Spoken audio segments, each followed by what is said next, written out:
Buenas noches a todos, bienvenidos a la Casa de América, bienvenida embajadora, y a todos gracias por venir aquí.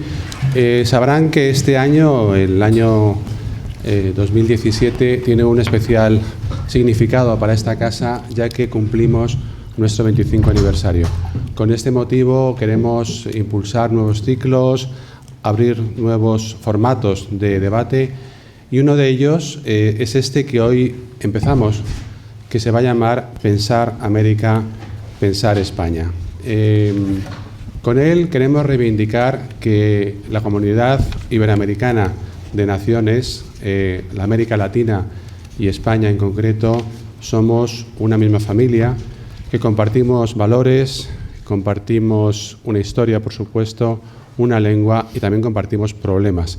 Y por eso se trata de saber cómo se pueden abordar conjuntamente y qué tipo de manifestación encuentran en América y en España. Yo creo que el debate de si América Latina es parte de Occidente o no es muy viejo. Yo personalmente soy un firme defensor de la idea de que América Latina y Europa somos Occidente, pero hay quien dice que lo es con ciertas peculiaridades. Uslar Pietri, el gran pensador venezolano, definió nuestra gran comunidad como un conjunto de valores basados en la herencia católica, romana, latina, escolástica, tomista, en la cual definimos todo nuestro universo cultural, social, personal y, por supuesto, de valores. Pero, en fin, hoy lo que vamos a hablar es de un tema de tanta actualidad como saber en qué medida el sistema democrático de corte liberal está en crisis, si esto es una consecuencia de las tendencias actuales de un mundo globalizado en que la tecnología, los avances están haciendo que los partidos políticos no sean ya los únicos mediadores de la ciudadanía y los políticos, y si esto tiene solución o nos va a llevar a algún tipo de situación incontrolable, como parece que apuntan algunos desarrollos políticos en el mundo. En fin, para hablar de este tema, querría dar sobre todo a Ayer la bienvenida y agradecerles su presencia aquí. Contamos con tres grandes especialistas de primera fila, moderados en primer lugar por Manuel Alcántara, que es un colaborador de esta casa habitual. Es licenciado y doctor en Ciencia Política y Sociología por la Complutense de Madrid, de la que fue profesor, y desde el año 93 es catedrático de Ciencia Política y de la Administración en la Universidad de Salamanca. Fue director del Instituto de Iberoamérica de la Universidad de Salamanca, vicerrector de Relaciones Internacionales y de Cooperación de esta universidad, doctor honoris causa por la Universidad Nacional de San Martín de Argentina, y desde el año 14 es director de Flaxo España. Ha publicado numerosas obras, voy a destacar solamente Sistemas Políticos de América Latina, en 2 volúmenes, Gobernabilidad, Crisis y Cambio, o Instituciones o Máquinas Ideológicas. Colabora en numerosas revistas especializadas como Política Exterior, Revista de Estudios Políticos, Problème d'Amérique Latine o la Revista Mexicana de Sociología. Don Roberto Blanco Valdés, que está a su izquierda, es catedrático de Derecho Constitucional de la Universidad de Santiago, donde se doctoró en el año 87 con premio extraordinario. Analista político de la Voz de Galicia desde el 94, actualmente es vicepresidente de la Fundación Santiago Rey Fernández Latorre. Autor de más de 2 centenares de trabajos aparecidos en algunas de las más prestigiosas revistas especializadas en Derecho Constitucional y Ciencia y Teoría Política, tanto españolas como europeas y americanas, y autor de más de una docena de libros como Rey, Cortes y Fuerza Armada en los orígenes de la España liberal, los partidos políticos o el valor de la Constitución. Colabora habitualmente además con revistas de gran prestigio en España como Claves de la Razón Práctica, la Revista de Libros o Letras Libres. Ha recibido, entre otros, el premio al mejor ensayo en 2012 y 2014 de la revista El Cultural y el premio Juan Fernández Latorre de Periodismo Escrito. Por su parte, José Goldenberg viene desde México. Es licenciado en Sociología, maestro en Estudios Latinoamericanos y doctor en Ciencia Política por la Universidad Nacional Autónoma de México. Profesor de la Facultad de Ciencias Políticas y Sociales desde el año 74, miembro del Sistema Nacional de Investigadores, consejero ciudadano del Consejo General del IFE del 94 al 96, presidente del Consejo General del mismo instituto, cargo que desempeñó hasta el año 2003. Actualmente es colaborador semanal del periódico Reforma. Sus publicaciones más recientes son Historia mínima de la transición democrática, México, la democracia difícil, La voz de los otros, libros para leer en el siglo, o La democracia como problema, ensayo, ambos publicados en el 2015. Así que, sin más, les deseo una velada provechosa, interesante y, por supuesto, llena de ideas. Santiago, muchísimas gracias primero por la idea de poner en marcha este ciclo. Creo que es una idea importante porque difícilmente en el mundo en que vivimos se puede pensar sin pensar a la vez en América y en España. En segundo término, quiero felicitar a esta casa porque 25 años es un periodo suficientemente ya largo para una institución que ha logrado tener un lugar indudable en la vida cultural, en la vida social, en la vida también, ¿por qué no?, política de nuestro país.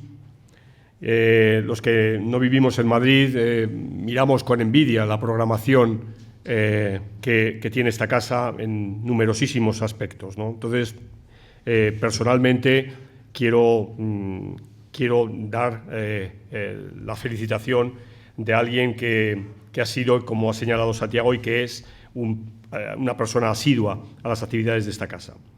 También debo mostrar mi satisfacción y mi contento por estar acompañado o por acompañar a dos colegas a los que tengo un gran respeto intelectual por su buen hacer, por su bonomía y por ser referentes en el tema que vamos a hablar esta tarde, ¿no?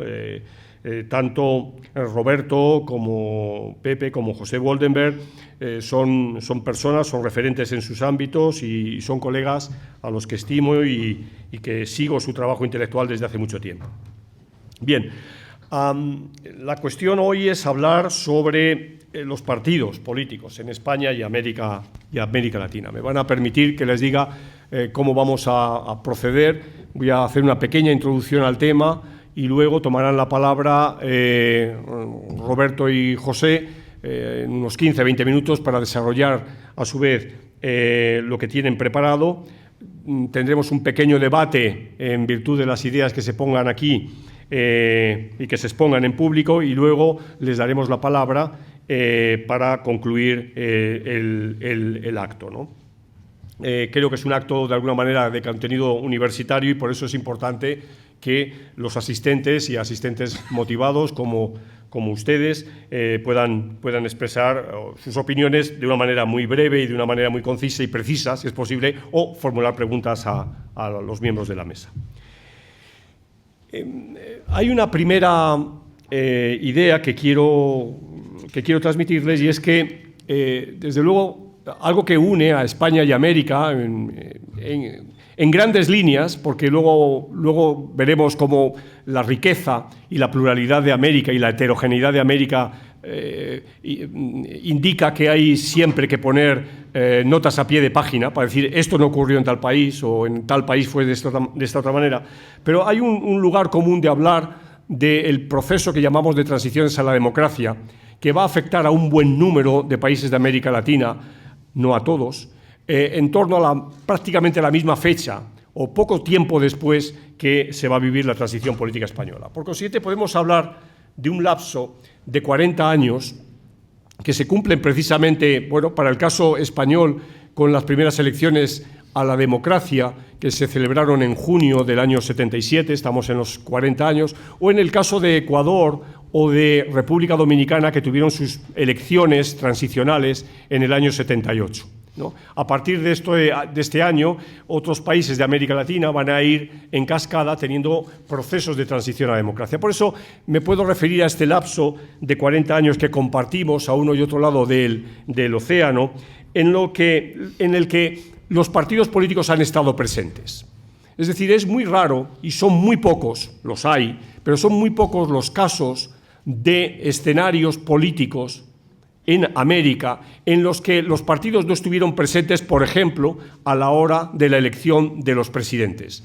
Un importante número de los aproximadamente 140 presidentes que ha habido en la región en este periodo, en estos 40 años, presidentes elegidos democráticamente, apenas no llega al 6% de ellos que no fueran hombres o mujeres pertenecientes a partidos políticos.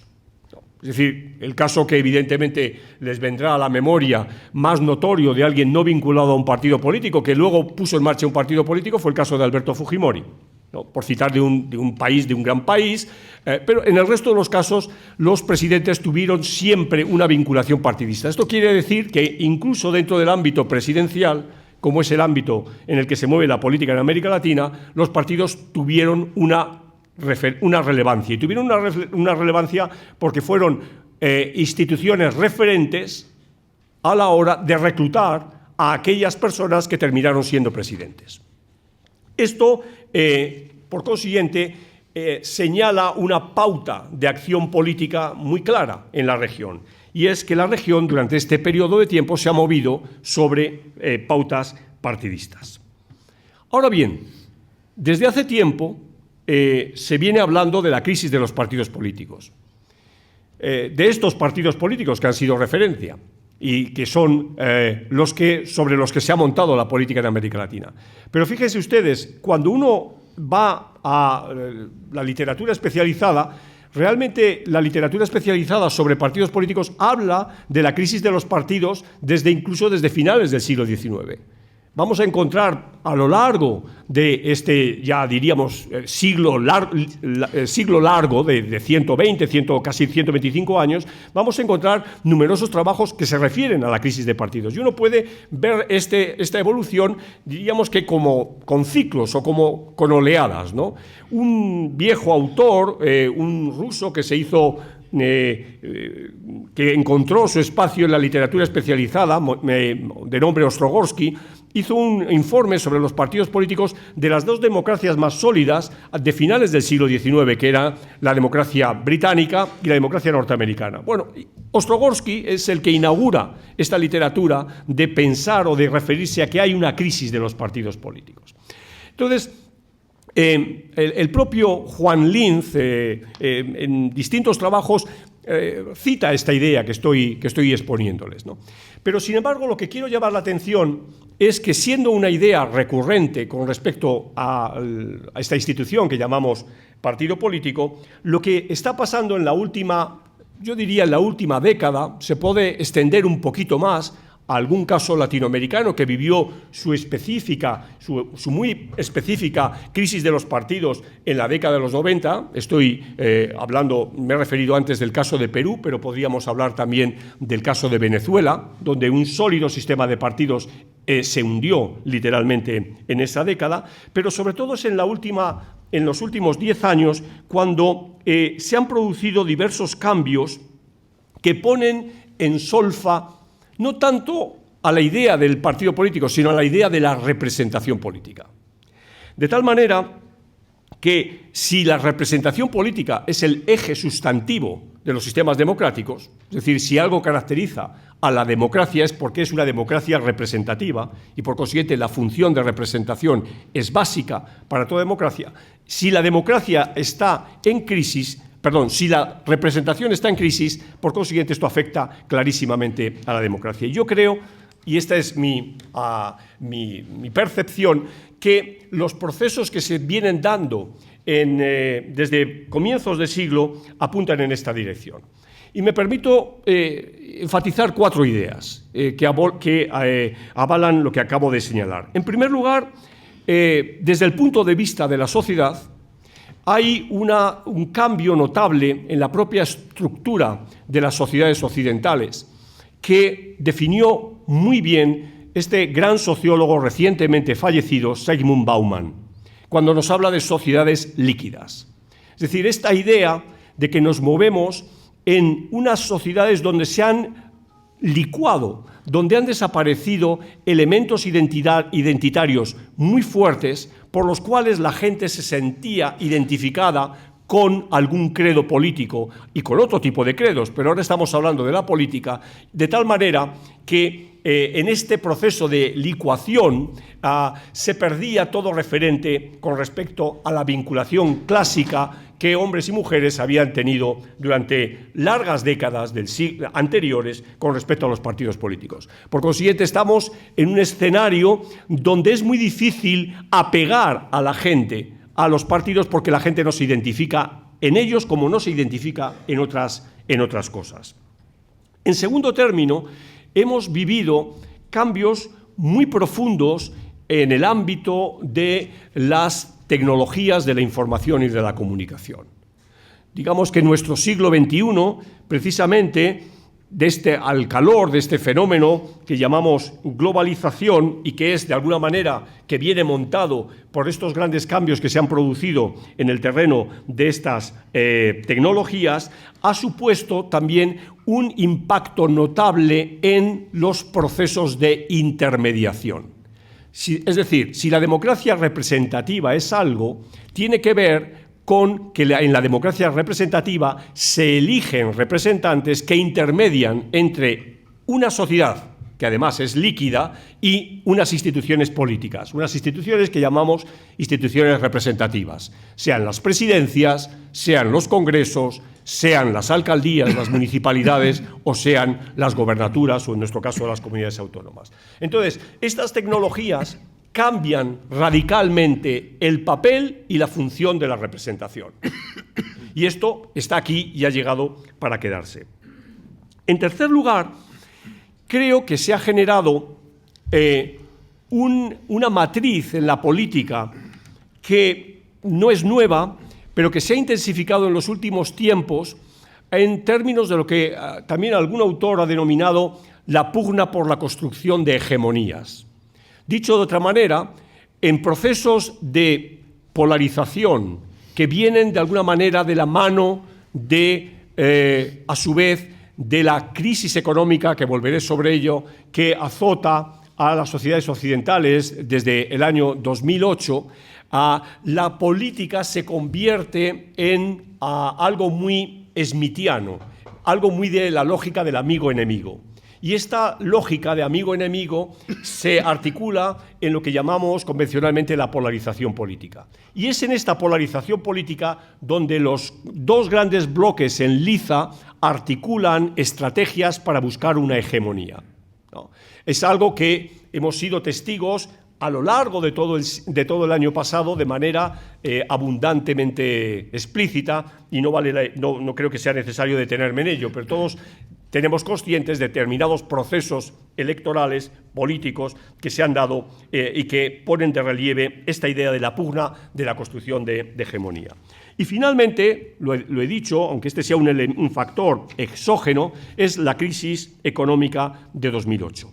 Una crisis económica que está generando todavía una serie de coletazos, tanto en el ámbito europeo, donde las economías europeas no terminan de activarse y seguimos bajo el imperio de una lógica que algún autor ha denominado como de austericidio, pero que ahora también ha llegado a América Latina. Y los datos de la economía latinoamericana, de nuevo es muy difícil hablar en términos generales, pero hay datos muy concretos para, por ejemplo, el gran país motor de la economía latinoamericana, por lo menos en términos agregados, que es Brasil, están pasándolo muy mal. Esta crisis económica yo creo que también afecta enormemente, de ahí el informe, aquí también presentado en esta casa, de la CEPAL, lo pone de relieve, con el crecimiento de patrones de desigualdad, con el crecimiento de bolsas de pobreza, etcétera, arroja a la política la idea de la falta de eficacia de las instituciones democráticas. Dicho de otra manera, los ciudadanos perciben que la política no está resolviendo sus problemas y esto tiene un impacto enorme en generar pautas de desafección, pautas de alejamiento de la propia política y la posibilidad de que la gente se arroje en manos de posibles o de utopía o de posibles salvadores o de utopías salvíficas. Este es el escenario que vivimos.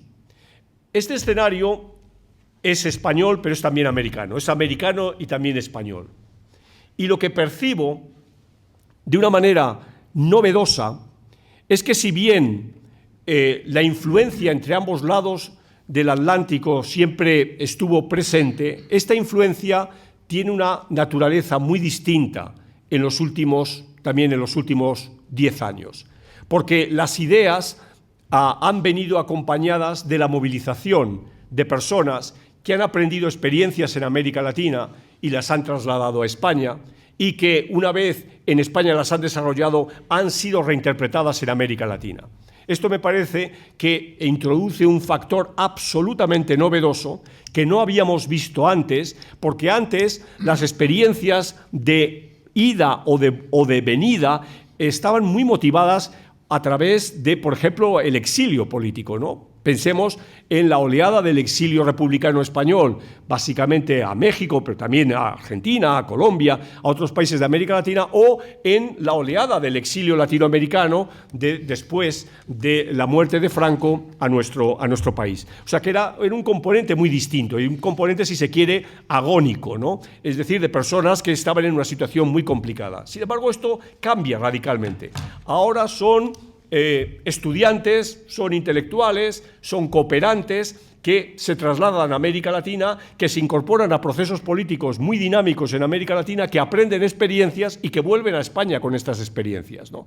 Y en ambos casos viven estos problemas que estoy planteando. Cuando hablamos, y me he referido a ello, de la construcción de hegemonía, es un término muy propio del populismo latinoamericano y sobre todo el populismo latinoamericano de la última década, ¿no? Y es un término que hoy tenemos incorporado a la política española de manera muy, muy clara.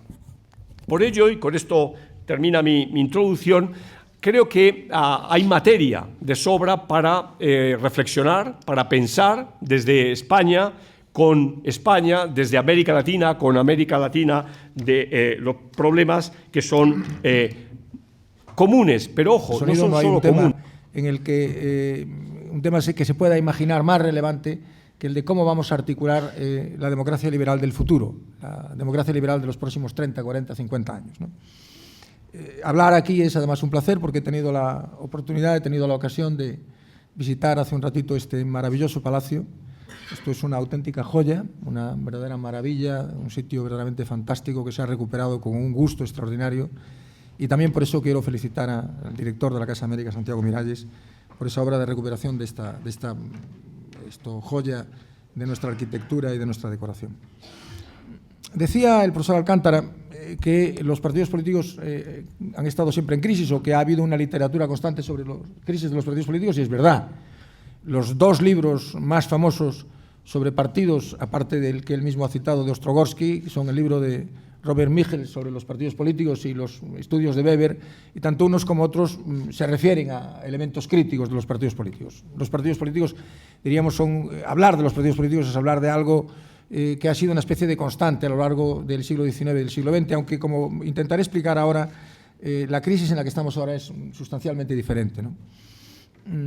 Los partidos son un instrumento esencial en la construcción de los regímenes democráticos. Si uno analiza uno por uno los regímenes democráticos de Europa y los regímenes democráticos de América, comprobará que los partidos, en Europa prácticamente dos familias de partidos, los partidos socialistas, socialdemócratas y los partidos demócratas cristianos, son un elemento esencial en la construcción de la democracia.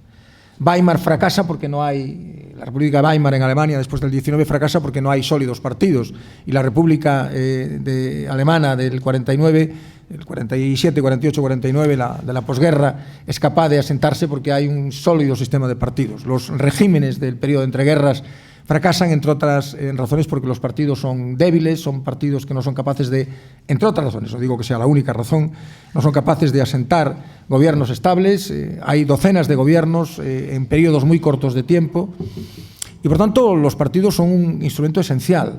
Que haya partidos es una condición básica para que funcione la democracia, y es verdad que ha habido una literatura sobre la crisis de los partidos, pero esa literatura sobre la crisis de los partidos se extiende, diríamos, hasta un punto en el que hay una especie de gran balsa de aceite que es la segunda posguerra mundial. A partir de la Segunda Posguerra Mundial, los sistemas de partidos se consolidan. Es verdad que no con la misma intensidad ni con la misma extensión en América Latina y en España, entre otras razones porque en América Latina hay países que no son democracias, hay países que pierden la democracia, bien en el ciclo de los 60, bien en el ciclo de los 70, de los años 60, de los años 70, países que pierden los regímenes democráticos, pero en Europa hay una gran balsa, una época de estabilidad, diríamos, que dura, para entendernos, desde los finales de los años 40 hasta finales de los años 80.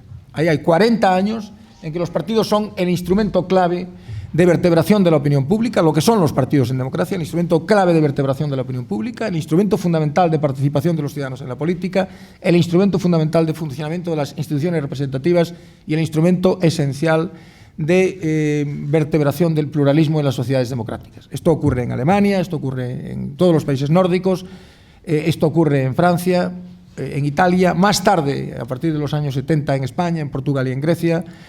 Ocurre en los países que se incorporan a la democracia después de la Segunda Guerra Mundial y que se incorporan a la democracia en el ciclo de los 70 y los países que no tienen ruptura, como algunos de los países nórdicos, ¿no? Cuando hablamos de crisis de los partidos hoy en día nos estamos refiriendo a la crisis que se produce después de esa época de estabilidad. Es decir, a la crisis que se produce a partir de los años, finales de los años 80, principios de los 90, avanzados los 90 en algún sitio. Hay una serie de fenómenos que son comunes, que también se producen, aunque con otras características en América Latina, en algunos países de América Latina, no en todos, porque en algunos países de América Latina en ese momento se está recuperando la democracia, se está recuperando la democracia en Argentina, se está recuperando la democracia en Chile, se está recuperando la democracia en algunos otros países de América Latina. Por tanto, cuando hablamos de crisis de los partidos hoy en día, a lo que nos estamos refiriendo no es al fenómeno sobre el que reflexionó, y tiene toda la razón al decirlo el profesor Alcántara, al recordárnoslo, Ostrogorsky, ni al fenómeno sobre el que reflexionó Micheles cuando hablaba de la ley de hierro de las oligarquías. Estamos hablando de por qué razón y con qué manifestaciones, después de los finales de los 80 y principios de los 90, los sistemas de partidos sobre los que se había vertebrado la democracia occidental entran en crisis. ¿Cómo se manifiesta esa crisis? Es fácil de decir, porque hay elementos que son perfectamente contrastables, porque son, empíricamente verificables. Hay una caída generalizada de la participación en los países democráticos. Las participaciones que estaban en el entorno del 85-90% pasan a estar en el entorno del 65-70%. Hay países donde las participaciones pasan a cifras casi norteamericanas, del entorno del 60 y tantos %, cuando las participaciones, los niveles de participación electoral 20 años antes estaban en el entorno de los 90%. Es decir, hay una caída muy amplia de la participación electoral. Hay una parte de los electores que se separan del sistema político, que abandonan el sistema político, que desertan del sistema político. Esta es la primera gran manifestación. Hay una segunda gran manifestación, que es la caída de la afiliación partidista. La relación entre afiliados y votantes de los partidos en los años 70 es, en muchos lugares, de 1 a 100. Un votante, un afiliado por cada 100 votantes. Y pasa a ser, poco después, de 1 a 1000. Cuando yo iba a Italia, cuando empecé a ir a Italia en los años, a finales de los años 80, principios de los años 90, todos mis amigos italianos, seguro que el profesor Alcántara tiene la misma experiencia, todos mis colegas italianos estaban afiliados a algún partido, o eran del Partido Demócrata Cristiano, o eran del Partido Socialista, o muy frecuentemente en la universidad eran del PC, del Partido Comunista Italiano. Todos, sin excepción. Hoy en día voy a Italia con mucha frecuencia, 3, 4, 5 veces al año, y ninguno de mis colegas está afiliado a ningún partido político. Es decir, se ha producido una caída masiva de la afiliación a los partidos. No se puede preguntar ahora en clase estas cosas, claro, pero si uno le pregunta a los alumnos, sin que te digan lógicamente a qué partido, levantad la mano los que estéis afiliados a algún partido político, o levantad la mano los que querríais, se puede preguntar de una manera más políticamente correcta, porque ahora ya hay que ser muy cuidadoso con las cosas que se le preguntan a los alumnos en clase, ¿no? Lógicamente, además. El número de alumnos que están afiliados a los partidos es bajísimo.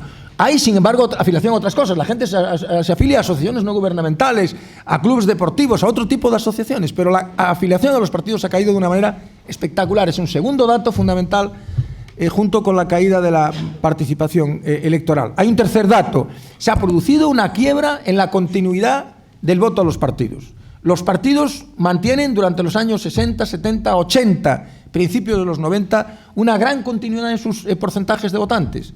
Y los elementos, los partidos que vertebran el sistema electoral y el sistema político en los países nórdicos, en Alemania, en Europa, son los mismos partidos, son prácticamente los mismos partidos, incluso en Latinoamérica. Los países que tienen democracia son los mismos partidos, o partidos herederos de los partidos históricos en todo caso. No quisiera profundizar mucho en las cuestiones latinoamericanas porque el profesor Goldenberg lo va a hacer con toda seguridad y luego podremos poner en contacto una y otra reflexión que yo creo que es, insisto, una feliz idea de Santiago Miralles, el director de la Casa de América. Y hay un cuarto dato: caída en la participación electoral, caída en la afiliación, quiebra en la continuidad de los sistemas de partidos. Esto se ve mejor que en ningún sitio. El primer país donde se produce es Italia. Yo vivía en Italia, estaba viviendo en Italia en el año 91, cuando quiebra el sistema de la República y cuando desaparecen de pronto el Partido Comunista Italiano, el Partido Socialista Italiano. Fíjense ustedes, un sistema de partidos histórico que procedía en realidad de antes de la Primera Guerra Mundial, porque el Partido Comunista Italiano se funda en los años iniciales del siglo XX, la Democracia Cristiana es un partido previo a la guerra. Esto se deshilacha, se convierte en líquido, aquello que decía Carlos Marx, de que todo lo que es sólido, que en el Manifiesto Comunista se disuelve en el aire. Bueno, pues todo lo que es sólido de pronto se disuelve en el aire. Y desaparecen los partidos. El líder del Partido Socialista Italiano acaba huido en el norte de África, en Túnez, y allí se muere. El Partido Comunista Italiano se transforma en algo. Es decir, este fenómeno que avanza a Italia y que luego se irá produciendo con mayor o menor intensidad en otros países. Ahí hay una última cuestión que es común a la mayor parte de los países, y es el desprestigio de los partidos como institución. Cuando se le pregunta a las personas, los ciudadanos opinan mal de los partidos. Los datos, el banco de datos del Centro de Migraciones Sociológicas español, que es un banco de datos muy potente porque lleva mucho tiempo, los datos de encuestas son muy valiosos cuando hay antecedentes, cuando hay historia, cuando hay datos históricos, cuando hay series históricas, ¿no? Las series históricas del CIS son muy valiosas porque lleva preguntándose lo mismo desde hace muchos años, ¿no? Pues cuando se le pregunta a los ciudadanos qué piensan de los partidos, la opinión ha ido empeorando de manera continuada desde hace muchos años. Algunas veces he comparado en una introducción a un libro donde recogía varios estudios sobre el partido, las conexiones políticas, comparaba los partidos y los impuestos. Es curioso porque en España, y al igual que en España en otros países, con los partidos pasa un poco como con los impuestos. Todo el mundo cree que tiene que haber partidos. La gente cree que, cuando se le pregunta, ¿usted cree que tiene que haber partidos para que haya democracia? El 90% dicen que sí. ¿A usted le gustan los partidos? El 90% dice que no. Ocurre lo mismo con los impuestos. Todos somos conscientes de que tiene que haber impuestos. Los impuestos son un elemento fundamental para poder mantener un sistema sanitario magnífico como el que tenemos, un sistema educativo, un sistema de comunicaciones, pero a nadie le gusta pagar impuestos. Pues con los partidos empieza a pasar algo parecido. Todo el mundo sabe que tiene que haber partidos, pero a nadie le gusta. A nadie le gustan los partidos que tenemos, ¿no? Y por tanto, estamos en una situación que es nueva. Tan nueva que se han producido, y voy a ir enfilando ya para mantenerme en el tiempo, enfilándome hacia el final, que se han producido fenómenos, y lo diré, esto me lo permitirá decírmelo José Goldenberg, que en realidad se preanunciaron en América Latina, y es que todo esto se ha traducido, finalmente todo este conjunto de fenómenos se ha traducido en la aparición de nuevas fuerzas políticas. Y este es un hecho absolutamente novedoso en Europa después de la Segunda Guerra Mundial. Esto no había pasado nunca. Es decir, en Alemania no se sabe qué es lo que va a pasar, hay elecciones el año que viene, y no se sabe qué es lo que va... Perdón, este año sí, estaba pensando estaba uno tan acostumbrado a decirlo a lo largo del 16, este año hay elecciones en Alemania, no se sabe qué es lo que va a pasar con Alternativa por Alemania, que ha conseguido, el partido de extrema derecha, que ha conseguido entrar en una gran cantidad de parlamentos regionales, de los Länder. No se sabe qué va a pasar en Francia, con el Frente Nacional. Francia tiene un seguro para evitar que pasen cosas extrañas, y es que tienen un sistema electoral que prácticamente hace imposible que gane el Frente Nacional, pero tendría que ganar con el 51% de los votos. Pero en fin, vamos a ver qué es lo que pasa en Francia, qué es lo que pasa en Holanda, qué es lo que pasa en Polonia, qué es lo que ha pasado ya en Inglaterra. Es decir, han aparecido nuevas fuerzas políticas con una potencia extraordinaria, que han sido, por supuesto España, está en la mente de todos y no es necesario ni subrayarlo, y que han sido capaces de desplazar a fuerzas políticas tradicionales del sistema. Es decir, en estos momentos hay una conciencia generalizada de que el Partido Socialista francés no será capaz de pasar a la segunda vuelta, de que la segunda vuelta será una segunda vuelta entre el candidato de la derecha y el candidato de la extrema derecha. Es verdad que no es la primera vez que ocurre, había ocurrido ya hace unos 12 años, yo creo, con el padre de la señora Le Pen, con Jospin, me parece que era el candidato socialista, que no consiguió pasar a la segunda vuelta, ¿no? Por tanto, estamos ante un fenómeno completamente nuevo, que no se había producido.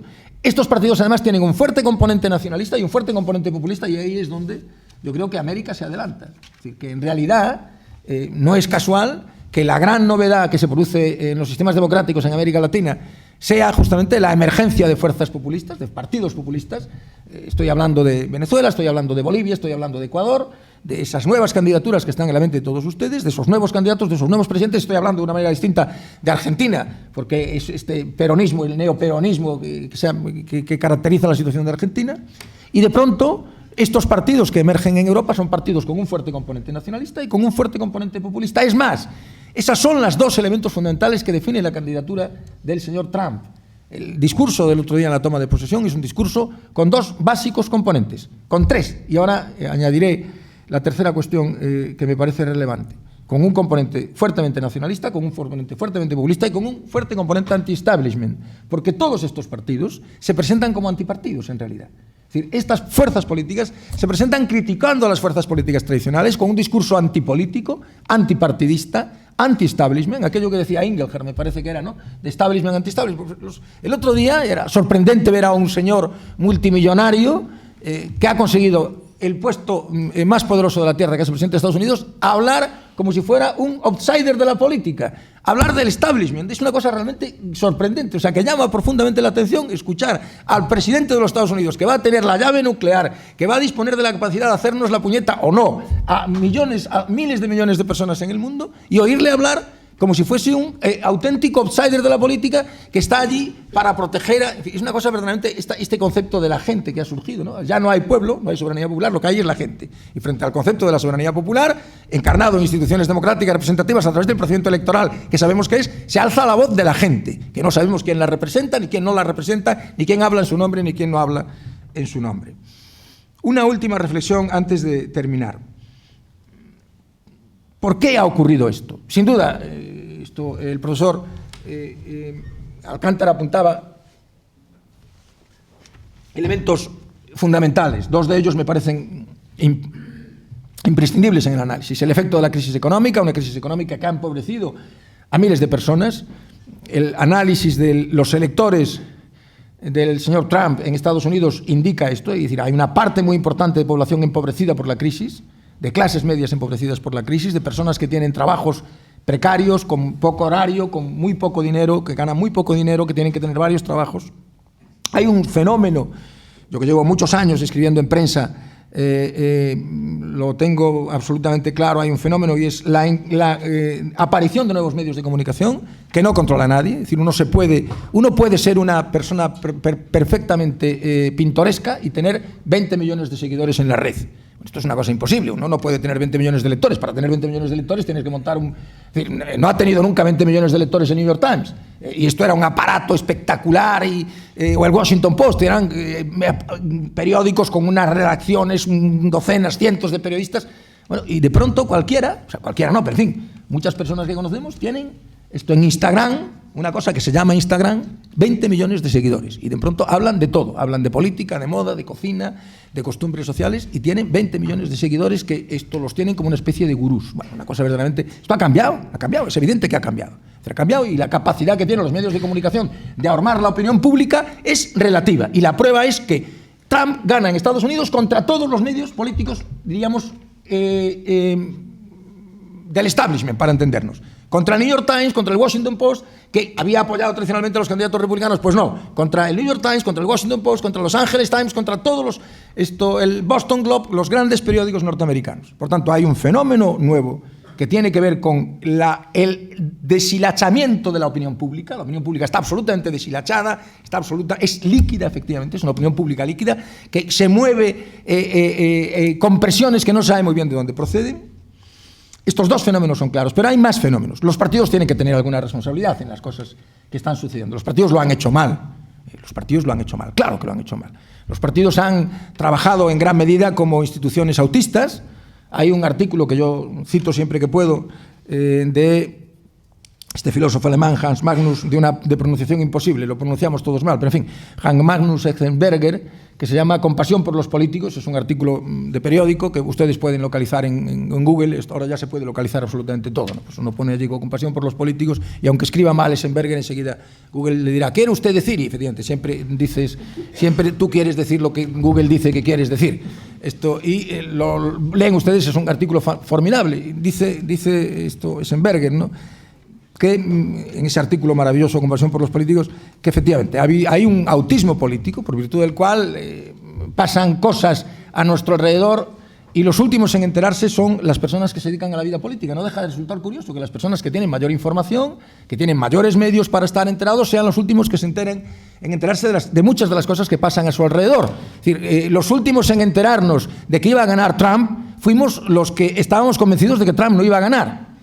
Había mucha gente en Estados Unidos que había dicho, va a ganar este. Y justamente no va a ganar a pesar de lo que ustedes dicen, va a ganar por lo que ustedes dicen. Y la razón por la que va a ganar no es a pesar de ser esto y esto y esto, sino justamente por ser eso que ustedes le achacan. Por eso va a ganar. Y si ustedes, hay un artículo magnífico, cuya lectura recomiendo, un artículo en Revista de Libros, se puede leer en la red, en su edición digital, de un médico británico inteligentísimo que tiene ahora un libro publicado por la Alianza que se llama Sentimentalismo Tóxico, un libro interesantísimo, y este artículo publicado en Revista de Libros es un artículo sobre el peso que ha tenido la lucha contra la corrección política en las elecciones norteamericanas. Bueno, cómo hay una reacción frente a la corrección política que permite entender en gran medida por qué mucha gente ha votado a Trump contra todo pronóstico, ¿no?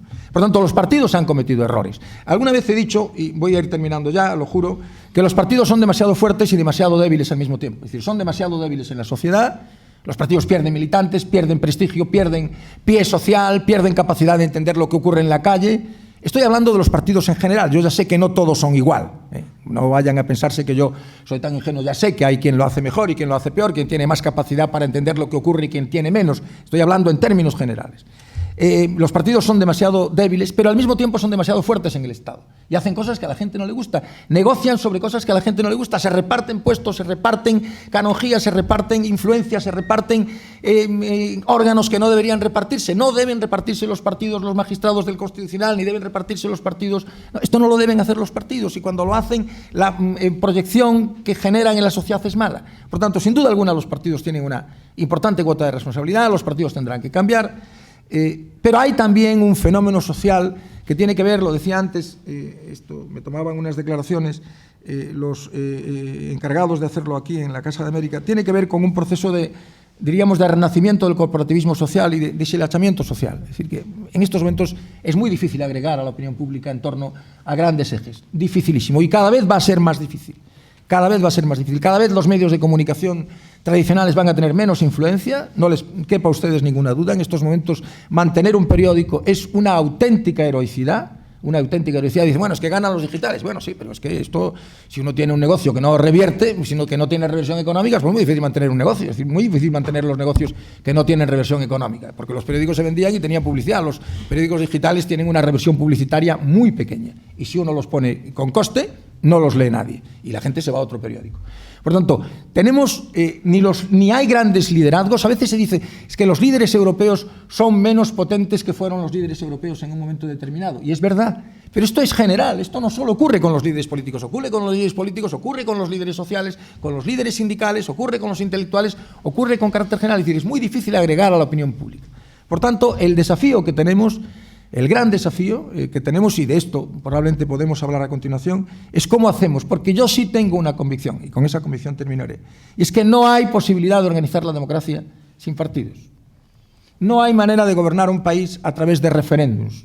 Esa democracia referendaria que se nos propone es un cuento chino, que tiene siempre en la base en la que late siempre una ideología profundamente autoritaria, profundamente autoritaria. De nuevo les hago una recomendación de lectura. En Claves de Razón Práctica, publicó hace bastantes años ya, y yo creo que ya posiblemente se podrá consultar en la red también, Giovanni Sartori, un artículo en defensa de la democracia representativa frente a la llamada democracia participativa. No van a ser los referéndums los que nos van a solucionar el problema, no vamos a poder resolver los problemas de una sociedad compleja a partir de soluciones binarias, de sí, no, no, sí. No se resuelven los problemas complejos nunca a partir de soluciones binarias. La política es el arte de lo complejo, la política es el arte de organizar lo complejo, de dar soluciones complejas a problemas complejos, de reconocer la dificultad de resolver los problemas. Algunas veces que estaba en alguna mesa redonda con algunos de los nuevos líderes políticos emergentes, les pregunto siempre lo mismo, pero ¿vosotros qué os creéis? Que la gente no quiere, que los gobernantes no quieren solucionar los problemas. Pero si la primera razón para que los gobernantes quieran solucionar los problemas es que cuando solucionas los problemas tienes más posibilidades de volver a ganar que si no los solucionas. Es que a veces no se solucionan los problemas porque son difíciles de solucionar. Porque la política consiste en incomodar a mucha gente. Me lo decía un día un líder político y es verdad. La política consiste en incomodar a mucha gente. Perdón. Las soluciones binarias no sirven para problemas complejos, termino, y finalmente no vamos a solucionar los problemas con los nuevos movimientos sociales. Hace ya años, muchos años, Klaus Hofe, seguro que el profesor Goldenberg y el profesor Alcántara lo recordarán. Klaus Hofe, un politólogo alemán, publicó un libro que se titulaba Partidos políticos y nuevos movimientos sociales, en los que pronosticaba que los nuevos movimientos sociales, el feminismo, el pacifismo, el ecologismo, sustituirían a los partidos. No ha sido así. Lo que ha ocurrido es que en el único lugar del mundo donde los movimientos sociales han tenido un éxito rotundo en términos políticos, que ha sido en Alemania, el ecologismo ha acabado siendo un partido político tradicional. De hecho, en el gran debate en el Partido Ecologista Alemán, el Partido Verde, sobre la institucionalización y la no institucionalización, triunfaron los institucionalistas, ¿no? Finalmente, tendremos que reacomodarnos con lo que tenemos, y lo que tenemos son los partidos. Los partidos tendrán que cambiar, sin duda, porque no tendremos otra forma de gobernar el, sin duda alguna, mejor régimen político que ha existido jamás en la historia de la humanidad, que es la democracia de tipo liberal. Muchas gracias. Gracias, Roberto. Profesor Goldenberg, yo creo que se está poniendo la mesa muy interesante. México aporta una novedad que es la de los candidatos independientes, que de alguna manera pueden ser de alguna forma la solución a esta crisis de los partidos, no sé, pero vamos, lo digo como una idea para ir entrando en materia. Adelante. Muchas gracias, muy buenas noches. Quiero agradecer a Casa América la invitación para estar la noche de hoy con todos ustedes, y muy especialmente al profesor y mi amigo Manuel Alcántara también por esta invitación, y me da mucho gusto compartir esta mesa con el doctor Roberto Blanco. Quiero agradecer también a la embajadora de México, Roberta Layú, el que se haya tomado algún tiempo para estar aquí. Entro en materia. Hace exactamente 12 años, el Programa de Naciones Unidas para el Desarrollo presentó un informe sobre la democracia en América Latina. Era quizá un momento de euforia, de satisfacción, porque en la inmensa mayoría de los países de América Latina se habían o restablecido sistemas democráticos, dejando atrás a las dictaduras, o se habían construido sistemas democráticos. Era un informe realmente optimista. Pero en ese mismo informe, el Programa de Naciones Unidas para el Desarrollo se preguntaba: ¿no estaremos en vísperas que el malestar que existe en la democracia se empiece a convertir en un malestar con la democracia? En aquel tiempo quizá pocos pusieron atención a ese llamado, pero creo que ha llegado el tiempo de tomarlo en serio, precisamente por los fenómenos que tanto el profesor Alcántara como el profesor Blanco han ilustrado. Porque no creo que el espíritu crítico o la crisis de los partidos pueda verse solamente en sí misma. Yo creo que el día de hoy hay una especie de distancia crítica, de malestar, de enojo, no solo con los partidos, sino con los políticos, con los parlamentos, con los gobiernos, y en ese sentido, como bien se ha dicho, pues es difícil imaginar una democracia, o imposible imaginar una democracia, sin precisamente esos instrumentos, los políticos, los partidos, los congresos y los gobiernos. Entonces, creo que la gran pregunta es, ¿cuáles son los nutrientes de ese malestar? Y sin tener una respuesta acabada, quisiera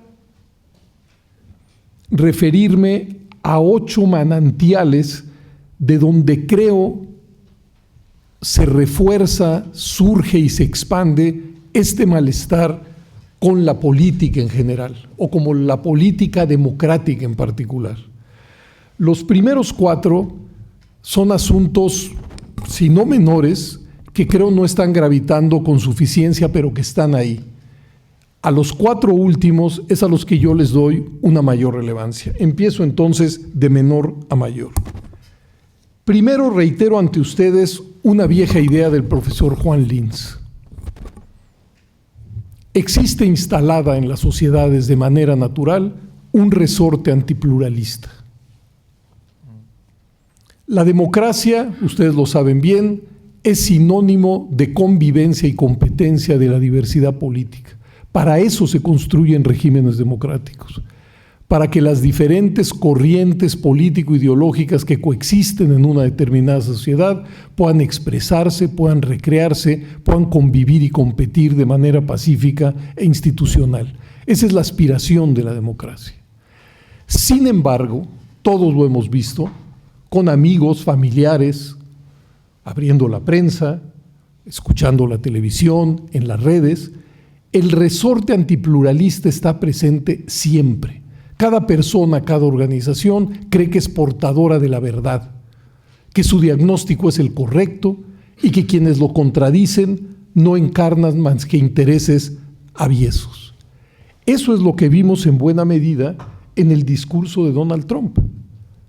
Si ustedes se tomaron el tiempo de leer el discurso, su primer discurso como presidente de los Estados Unidos, el eje fue nosotros el pueblo, que somos un bloque indiferenciado, contra Washington, es decir, los políticos que son otros y no tienen nada que ver con nosotros. Es decir, un discurso antipolítico en el sentido primario de esta acepción, la de dividir al mundo entre políticos y ciudadanos. Los políticos son el manantial del mal, los ciudadanos la fuente de la virtud y, por supuesto, quien habla de esta manera es el auténtico representante del pueblo. Entonces, esa pulsión está instalada y se reproduce todos los días a través de los medios, de las conversaciones, porque es difícil asimilar y vivir en el pluralismo. Es una construcción contracorriente de los impulsos más elementales de todos nosotros. Creo que eso está ahí presente. Segundo, en algunos casos, creo que ha habido también una infravaloración de lo que significa la democracia y la construcción democrática. Voy a poner de ejemplo a mi país, que creo que es el que mejor conozco. México logró, a fines del siglo XX, construir una germinal democracia. Pasamos de un sistema de partido casi único, como lo llamó un expresidente, a un sistema de partidos digno de ese nombre. Pasamos de elecciones sin competencia a elecciones muy competidas. Pasamos de un mundo de la representación básicamente monocolor a un mundo de la representación política plural. Y por supuesto, una vez que esto sucedió, incluso todo el entramado estatal que estaba ya prediseñado, es decir, la presidencia, el Congreso, la Suprema Corte, todo empezó a funcionar de una, digo yo, mejor manera. Es decir, esto coadyuvó a generar una presidencia acotada por otros poderes constitucionales. La Cámara de Diputados, que durante muchas décadas fue un espacio de resonancia de lo que decía el presidente de la República, hoy solamente se le puede explicar por la mecánica del pluralismo equilibrado que la habita.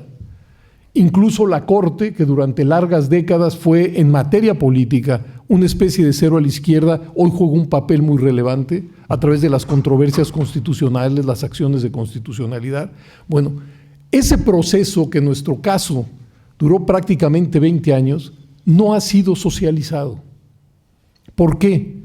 Digo yo, porque el oficialismo de antaño no podía frasear siquiera que México vivía una transición democrática, porque desde el mundo oficial México siempre había sido una democracia que simple y sencillo se perfeccionaba. Pero desde la oposición, curiosamente, tampoco se valoraron muchas de las reformas políticas, porque se decía que eso lo único que su impacto era legitimar a los gobiernos en turno. De tal suerte que ese proceso virtuoso, o por lo menos virtuoso para mí, en el caso mexicano, simple y sencillamente no es valorado como se tendría que valorar. Entonces, creo que hay también una narrativa, una forma, una narrativa que no ha logrado generar una pedagogía democrática. Es decir, que ponga los valores y que haga entendibles los valores y los principios que ponen en acto el entramado democrático. Tercero, tomo aquí lo que ya ha escrito un profesor francés, Rosan Bayon, que en el código genético de la democracia ya están instalados una serie de pesos y contrapesos que hacen difícil su gestión. Decía él, la aspiración democrática es dividir el poder. La aspiración democrática es que el poder solo se ejerza de acuerdo a la ley. La aspiración democrática es que el poder esté vigilado.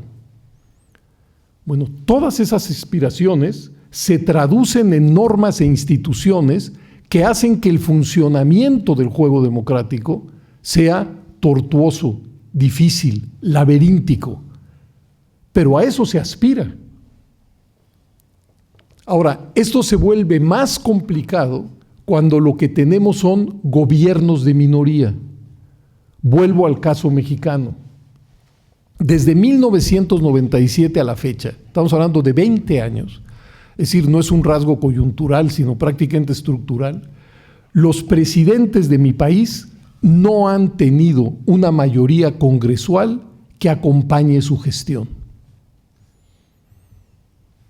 Es decir, cada cambio constitucional, cada cambio legal, pero incluso la creación de una comisión requiere de una convergencia de dos o más fuerzas en la Cámara de Diputados y en el Senado si es que quiere prosperar.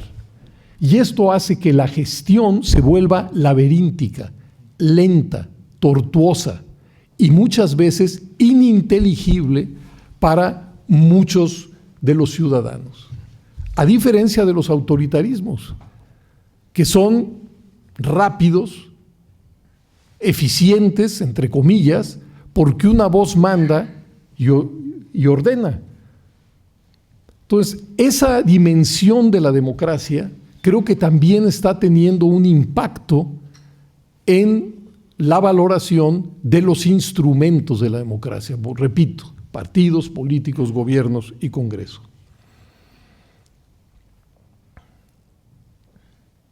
Y un cuarto elemento es lo que yo llamo un déficit de orden democrático. Lo que ha sucedido en muchos países de América Latina es que la construcción de sistemas democráticos o el restablecimiento de regímenes democráticos han logrado desarrollar la cara expresiva de la democracia, muy importante. Es decir, que la diversidad de agrupaciones, intereses, puntos de vista estén en el escenario público. A eso es a lo que yo llamo la cara expresiva de la democracia. Pero tenemos un déficit en lo que yo también llamo orden democrático, que no es otra cosa más que la aspiración de que sea la ley la que regule las relaciones entre los agentes de la política y estos agentes y los ciudadanos. Creo que ese es un déficit que impacta directamente el aprecio en los sistemas democráticos. Porque cuando no es la ley la que regula las relaciones entre los individuos y el Estado, pues normalmente es la ley del más fuerte la que se impone. Pero paso a lo que creo son los 4 nutrientes más importantes que impactan el aprecio por las instituciones democráticas. El primero ya se ha mencionado tanto por el profesor Alcántara como por el profesor Blanco. Ellos hablan de la crisis económica. En muchos países de América Latina quizá no podríamos hablar de crisis económica, pero sí de un crecimiento muy leve de la economía, que para las necesidades de estos países se convierte pues en un auténtico problema. Déjenme tratar de explicarme, otra vez ilustrando con el caso mexicano. La economía mexicana creció de manera sistemática a tasas muy importantes entre 1932 y 1982. Los frutos de ese crecimiento jamás se repartieron de manera equitativa, pero ese crecimiento sí sirvió para que los hijos pudieran vivir mejor que los padres. Y yo estoy convencido que uno de los lubricantes del consenso pasivo en mi país, en México, con el régimen autoritario anterior, tiene mucho que ver con eso. Es decir, había progreso para las familias, digamos. Por desgracia, otra vez ilustro con México, el proceso de transición democrática y los años de vida de esta germinal democracia han coincidido con un bajísimo, a veces nulo, crecimiento económico y con 2 grandes crisis, eso también. Lo que ha generado como expectativa que también se vuelve realidad, que en franjas muy importantes de la población la aspiración sea que los hijos van a vivir peor que los padres. Y no creo que exista un disolvente mayor del aprecio con las instituciones democráticas que esa sensación de fragilidad, con esa sensación pues de vivir como a la intemperie. Entonces, creo que cuando pensamos en la necesidad de fortalecer los sistemas democráticos, tenemos que abrir el marco de visión y no quedarnos solamente, digamos, en el circuito de los asuntos políticos. Segundo elemento que ha venido erosionando en América Latina el prestigio de los políticos y partidos, el tema de la corrupción y la impunidad. Con una característica: yo no sé si hoy en América Latina haya más corrupción que en el pasado, no lo sé, pero sí sé que hoy la corrupción tiene más visibilidad pública y tiene menos tolerancia social. Y tiene más visibilidad pública precisamente porque se ha construido democracia. Los regímenes autoritarios son impermeables al escrutinio público. Pero cuando hay más visibilidad y los actos de corrupción no son sancionados, esto es un disolvente atroz, porque lo que se genera es la impresión, ahí sí, de que la esfera de la política es una esfera diferenciada, con fueros particulares en relación al conjunto de los ciudadanos. Tercero, de esta segunda canasta, el tema de la violencia, que otra vez creo que el caso mexicano lo puede ejemplificar de inmejorable manera. Como seguramente ustedes saben, a partir del año 2008, el gobierno mexicano inició un combate al narcotráfico frontal, pero que ha generado una espiral de violencia muy pronunciada. El número de muertos y desaparecidos de atrocidades se documentan pues, prácticamente todos los días. Y esta espiral de violencia ha afectado, por supuesto, a miles y miles de familias, pero incluso a aquellas a las que no le ha tocado la violencia, viven con la sombra de la misma. Y eso inyecta altas dosis de incertidumbre, de miedo, y va corroyendo incluso las relaciones de carácter social.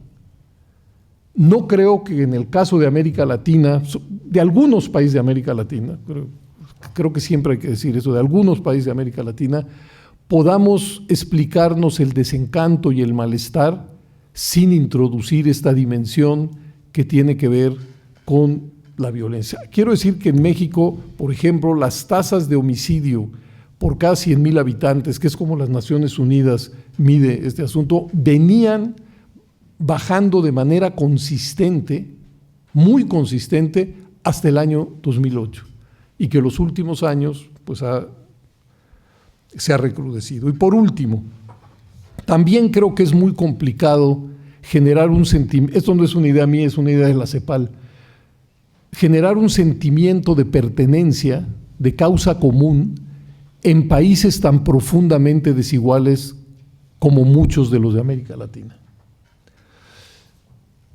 La desigualdad no es nueva, no apareció con la democracia, es incluso un elemento que acompaña toda la historia de América Latina, incluso desde su historia prehispánica, digamos.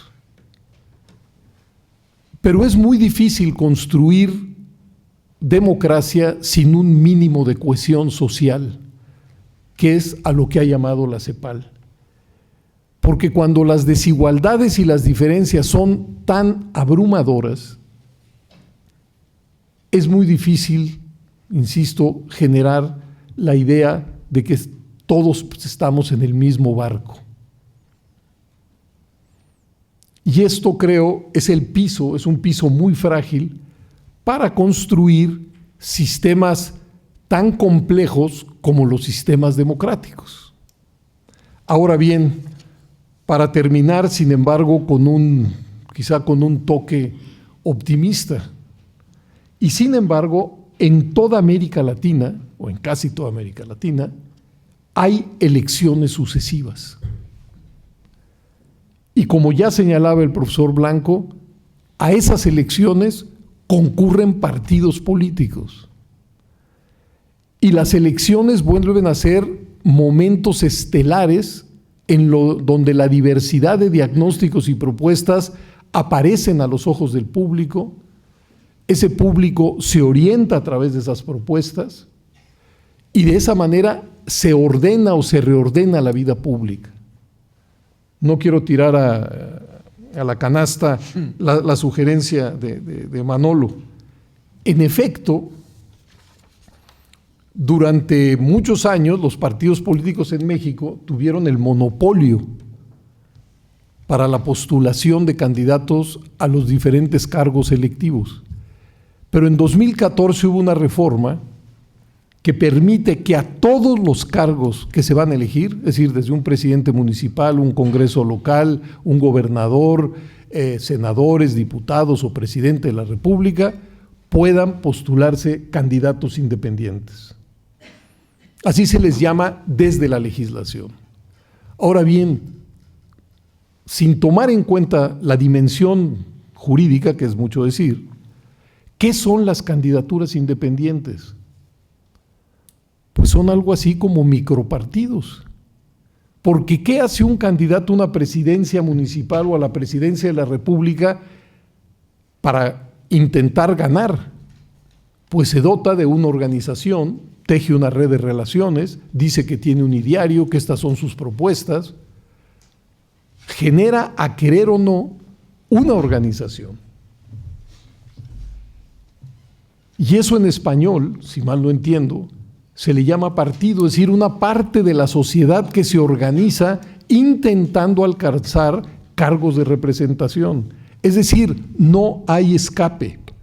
Lo que sucede es que en este marco, el discurso antipolítico ha sido tan avasallador que a veces pienso que los mismos políticos tienen mala conciencia de su función.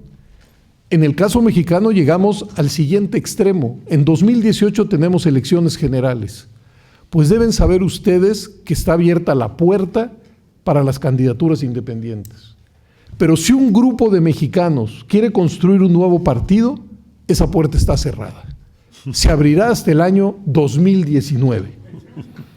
¿Por qué? No.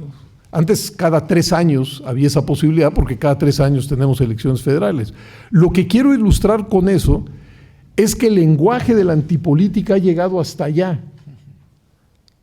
Porque, insisto, como sociedades complejas, nos tenemos que plantear qué tipo de organización política aspiramos.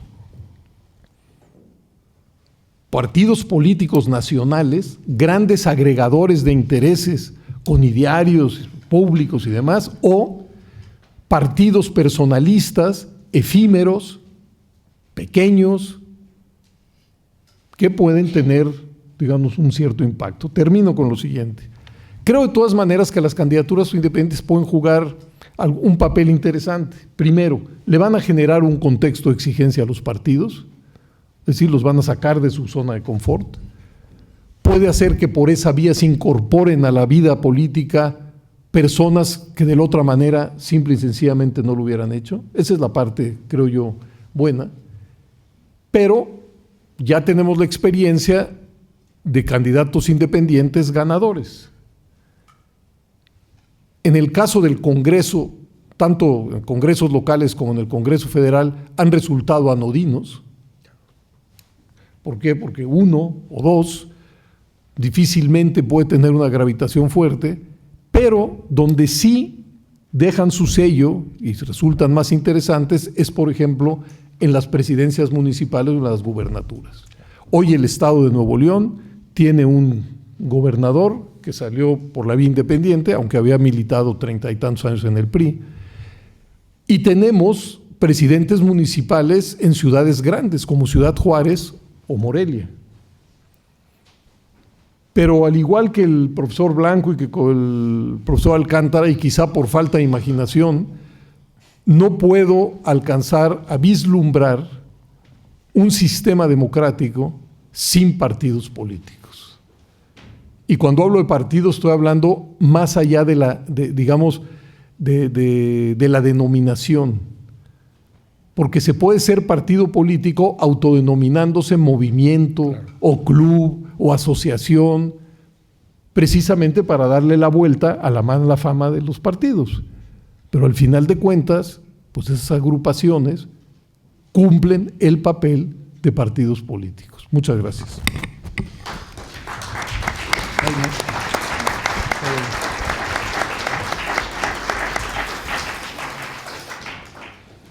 Bueno, hay un hilo conductor creo que entre las 3 intervenciones, y retomo algo textualmente que dijo Roberto a propósito de que los problemas complejos, los problemas normalmente en sociedades plurales, heterogéneas, con largas historias, con largas cuentas pendientes, etcétera, no se solucionan a través de referéndum, ¿no? Las soluciones binarias no sirven, él ha dicho textualmente. Pepe señalaba en qué manera ese funcionamiento del propio juego democrático es enrevesado, es tortuoso, porque hay numerosos pasos que cumplir, hay además problemas en la representación que ha construido gobiernos en minoría, etcétera, ¿no? Y yo señalaba el peligro de esta búsqueda obsesiva, si se quiere, o en un determinado momento una búsqueda a lo mejor muy publicitaria de esta construcción de hegemonía, ¿no? a la que me refería. Una construcción de hegemonía que se consigue precisamente a través de hacer binario, ¿no? O de buscar una solución binaria, o de hacer el problema entre blanco y negro, o entre arriba y abajo, etcétera, ¿no? Entonces, Esta yo creo que es una contradicción muy interesante, ¿no? Por una parte, todos reconocemos que vivimos en un mundo muy complejo, pero por otra parte parece que se terminan construyendo escenarios de amigo-enemigo, ¿no? Algo que ya digo que por otra parte es viejo y este filósofo Carl Smith ya había reflexionado bastante sobre ello, ¿no?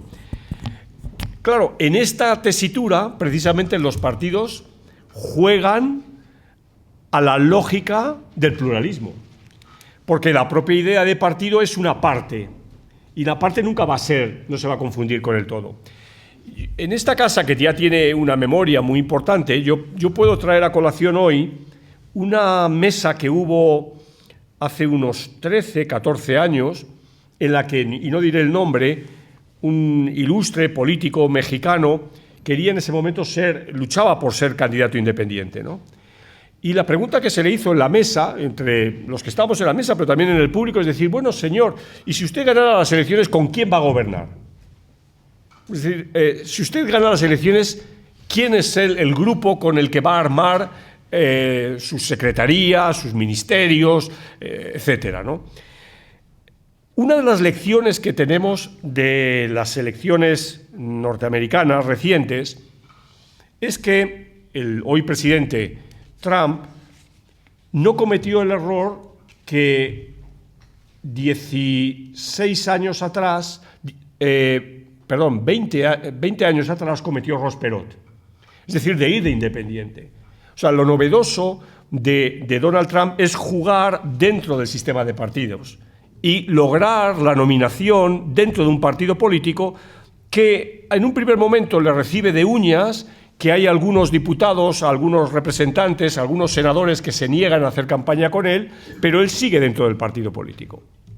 O sea, yo creo esa es una peculiaridad, creo que de las pasadas elecciones norteamericanas, que está por ver esa vinculación al partido, si va a suponer una determinada atadura en su quehacer. Hoy parece que no, en los primeros momentos parece que no, pero es evidente que el Congreso va a empezar a funcionar ya mismo. Y en la lógica congresista o congresual norteamericana es muy poderosa y muchas cosas pueden cambiar o otras pueden quedar, como decimos coloquialmente, en agua de borrajas, ¿no? Se señalaba como el presidente Obama, uno de sus primeros decretos fue nominalmente cerrar Guantánamo. Bueno, y sabemos que en Guantánamo hay 40 todavía presos políticos y ese fue una primera de sus decisiones hace 8 años, ¿no? Y el decreto está ahí. Bien, entonces, ¿qué escenario vislumbráis para la política? Porque los dos estáis de acuerdo, yo comparto ese acuerdo, que partidos siempre va a haber, probablemente van a ser otros, ¿no? Pero, Roberto, sí, por entrar en el caso español, ahora mismo uno de estos nuevos partidos, concretamente Podemos, está en un proceso de puesta en marcha de su estructura como partido político a través de un congreso que tendrá lugar en febrero. ¿Cómo ves este escenario? ¿Va a ser un partido más o va a tener un elemento totalmente distinto? Bueno, una de dos, o es un partido más o desaparece, es decir, yo no tengo ninguna duda, es decir, que esto aquí no hay tertiurgenios, es decir, o hay partidos o no hay partidos, y los que no son partidos desaparecen, ¿no? Lo que tú apuntabas, ¿no? Esto si Perot no se hubiera presentado, si Trump se hubiera presentado por independiente, hubiera perdido seguro, o sea, hubiera perdido con toda seguridad, o sea, es capaz de ganar porque gana la nominación el Partido Republicano, ¿no? Y por tanto, yo no tengo ninguna duda de que si Podemos no se convierte en un partido tradicional, en un partido, diríamos, a pesar de que mantenga su discurso antipolítico, antipartidista, desaparecerá, ¿no? Vamos a ver, a mí hay una cosa que me parece muy interesante de lo que hemos comentado los tres, ¿no? Y específicamente, además, me interesaría mucho conocer vuestra opinión. Cuando hablamos de que surgen nuevas fuerzas políticas y las tildamos de populistas, estamos acertando, yo creo, es decir, que es perfectamente obvio que muchos de los nuevos candidatos presidenciales o los nuevos presidentes latinoamericanos son populistas y es perfectamente evidente que se puede calificar así a las nuevas fuerzas políticas que están. Pero al mismo tiempo hablamos a veces de extrema derecha, ¿no? Y cuando yo oigo hablar ahora al profesor Waldenberg, hay algo que me produce una cierta tranquilidad, ¿no?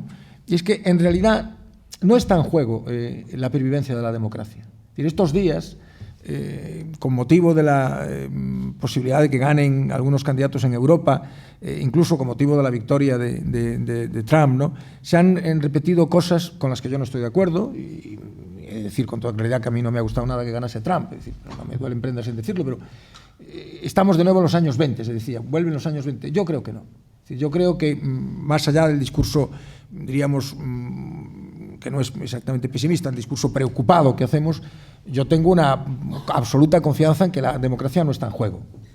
No está en juego. La democracia, desde luego, no está en juego en Europa, y a veces cuando empleamos el término extrema derecha, tenemos que ser cuidadosos para ser capaces de entender. Es decir, Alternativa por Alemania no quiere acabar con la democracia en Alemania. No es el Partido Nacional Socialista, ni el Frente Nacional, ni siquiera el Frente Nacional de Marine Le Pen es el Frente Nacional de Jean-Marie Le Pen, de su papá, de su padre. Es decir, es otra cosa distinta. Es decir, seguimos utilizando el término de extrema derecha para describir esos movimientos, pero estos no son partidos que quieran acabar. Es decir, la democracia como paradigma no está en juego. Yo no sé, y esta es mi duda, yo no sé, Pepe, si una situación tan terrible, yo tengo parientes en México, voy de vez en cuando a México, hace tiempo ahora que no voy, pero en fin, tengo familia allí, a la que veo con relativa frecuencia. Es decir, ¿una sociedad es capaz de soportar un nivel de violencia como el que está viviendo ahora México, como el que soporta Colombia? Es decir, en Europa, ni en Alemania, ni en España, ni siquiera en los países cuyas democracias son más jóvenes, Polonia, donde ha habido candidatos muy extremistas que han ganado elecciones, ¿no? La democracia no está en discusión. Es decir, el paradigma democrático no está en discusión. O sea, quien se presenta a las elecciones diciendo que quiere acabar con la democracia perderá seguro. Esto no está en debate. Lo que se están discutiendo son políticas, se están discutiendo incluso elementos que conforman el consenso fundamental que se construye en Europa después de la Segunda Guerra Mundial. Consensos en relación con la política económica, con la política social, sobre los que descansa la Unión Europea, la libre circulación de personas, la libre circulación de mercancías. Esto está en discusión. Incluso cosas, el consenso socialdemócrata sobre la prestación de servicios sociales que se instala en Europa tras la Segunda Guerra Mundial está en discusión, esto está en debate, pero no está en debate la democracia. Esto no está en debate. Esto se puede afirmar con esa rotundidad de América. En concreto, se puede decir con esa rotundidad que un país puede soportar la tremenda situación que soporta hoy México, por ejemplo, que hemos pasado de la delincuencia a la violencia, y son dos cosas distintas. Una sociedad puede vivir con altos índices de delincuencia, como los que existen en muchos países de América Latina, en Brasil, en Venezuela, en Argentina. Pero la violencia, es decir, miles de muertos cada año, es decir, esto lo puede soportar una sociedad sin que de pronto haya una fuerte tentación autoritaria y decir, bueno, quien acabe con esto, acaba con esto. Es decir, yo estoy dispuesto a entregarme a quien... Es la pregunta. Yo la impresión que tengo es que no. Pero diríamos que cuando la violencia se convierte en algo tan generalizado y tan terrible, porque de las cuatro fuentes de las que has hablado, a mí la que más me preocupa, sin duda, es la violencia. Creo que ese es el elemento diferencial en estos momentos, el gran elemento diferencial entre Europa y América Latina, porque fíjense ustedes, fíjate, Pepe, que esto que tú dices, que a mí me resulta muy cercano, porque esta es una preocupación que te manifiestan los padres de los alumnos, te pasará a ti, Manolo. Hay mucha gente en España que tiene miedo de que sus hijos vivan peor que vivieron sus padres, que vivieron ellos. Es decir, que los chavales no encuentren un trabajo estable, que no encuentren un trabajo seguro. Esto es un fenómeno que se produce con unas características distintas en América Latina, porque la brecha social es mucho más pequeña, como es obvio, pero hay esa preocupación también. Pero yo creo que el tema de la violencia marca un punto diferencial absoluto. Sí, bueno, yo comparto la idea de que el ideal democrático es absolutamente hegemónico. Es decir, es muy difícil que alguien, una persona, una organización, un partido, se presente en la esfera pública y se asuma como antidemocrático. Entonces, y creo también que en el caso mexicano, la totalidad de los partidos políticos, la academia, los medios, es muy difícil escuchar voces. Los ciudadanos, o sea, es muy difícil escuchar voces que planteen un régimen alternativo al democrático. Ahí hay un basamento. Pero quisiera meter otro elemento a la discusión. Creo que el efecto disruptivo de este tipo de personalidades como Trump o como la señora Le Pen es muy diferente tratándose de regímenes parlamentarios y presidenciales. Es verdad. Sí. Y en el caso de Europa, pues estamos frente a regímenes parlamentarios, lo que supone que el gobierno tiene que tener una mayoría en el Parlamento para hacer. Y eso sí es muy difícil que lo logre un outsider.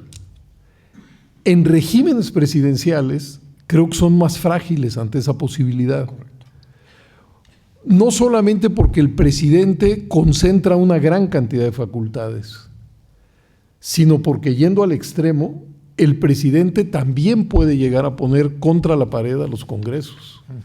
Que eso es lo que yo me temo del experimento Trump o del fenómeno Trump.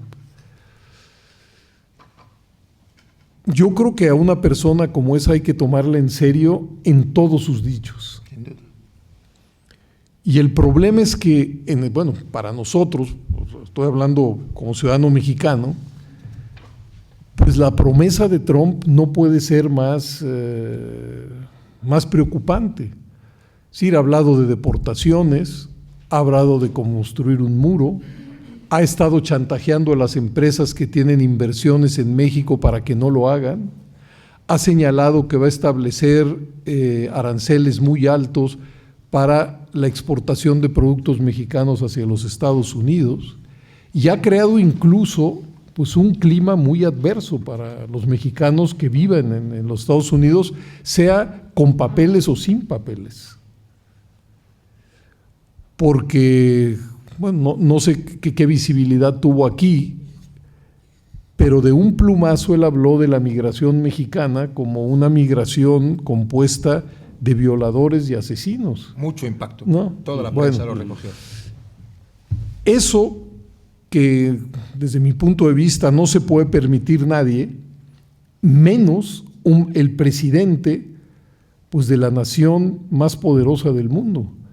Y eso sí ha creado, hasta donde yo sé, microclimas en algunas ciudades de los Estados Unidos, pues en donde entienden esas declaraciones como una especie de legitimación de actos racistas, xenófobos, y pues yo creo que ahí hay una preocupación legítima en México de los efectos que pueda tener la política de Trump hacia México. Pero vamos a ver también qué efectos tiene la propia política norteamericana.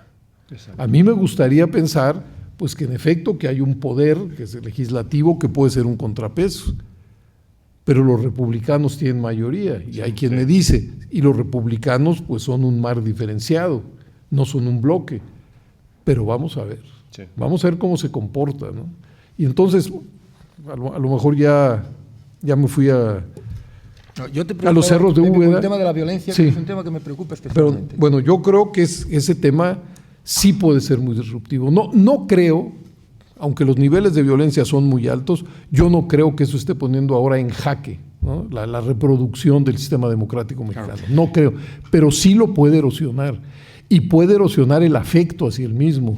Y a partir de ahí pueden surgir personalidades, como tú mismo lo señalaste, que a nombre de la seguridad y del orden, pues generen una política, digamos, autoritaria, ¿no? Yo comparto en términos generales vuestra posición con respecto a la democracia como el único juego, ¿no? Como el único paradigma que regule las relaciones en la política. Pero hay un caso que podríamos denominar que es el enfermo de América Latina, que es Venezuela. Es decir, y ahí el test es inmediato, ¿no? Vamos a ver qué es lo que ocurre.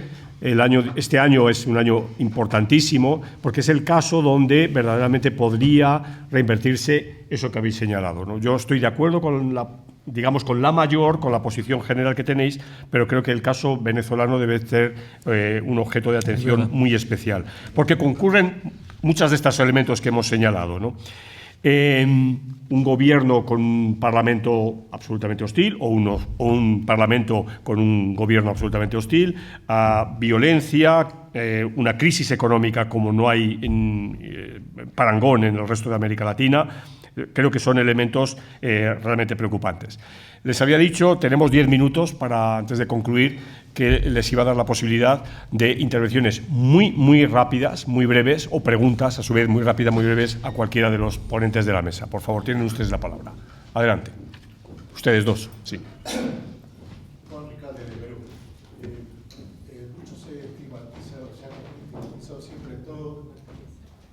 Se estigmatiza en todas partes la violencia callejera,